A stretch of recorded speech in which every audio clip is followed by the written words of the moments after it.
有机会来到苗栗县的苑里镇，您一定要来体验这里天然的氛围。在这里有一座稻鸭庄，就是让鸭子能够下田，好对抗水稻的天敌福寿螺。因此您可以想象，在这里是完全不用农药的，这样的天然有机稻米也渐渐在市场上做出了口碑。而想到用稻鸭耕法的，其实是一位客家子弟，10年前毅然踏入农耕，来到这，希望保留客庄原始的样貌。主人一声令下，白鸭成群结队走进眼前这一片绿油油的田地。别以为鸭子是到里面乘凉，它们可是身负重任呢。要捍卫水稻健康，要对付水稻的天敌福寿螺，变成它的一个食物来源，它就可以去克制这个福寿螺的繁衍，甚至危害，又可以完全不用出农药，包括田里面的一些杂草也好，害虫也好，鸭子当然都会吃。种稻不用农药，因为鸭子的排泄物就是天然的有机肥料。说来鸭子真是农民的好朋友呢。而想到这传统稻鸭耕法的是这位客家子弟李清章。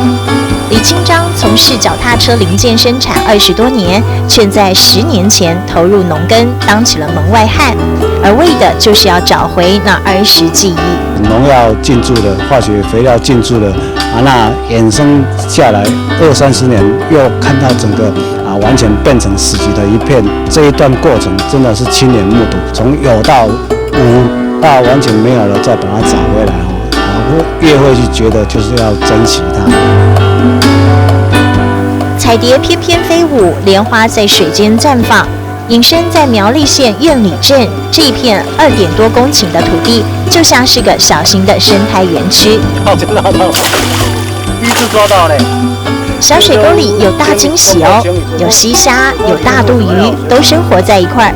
一点一滴努力，让土壤回春，农作物的产量和品质都大幅的成长，却在产品的行销上遇到了困难。最早我们遇到这个瓶颈，就是说我们就靠用送的，慢慢的送给朋友吃，送给亲朋好友吃，那大家吃了以后，这个东西觉得好的话，那他们就慢慢的说，这个东西不错。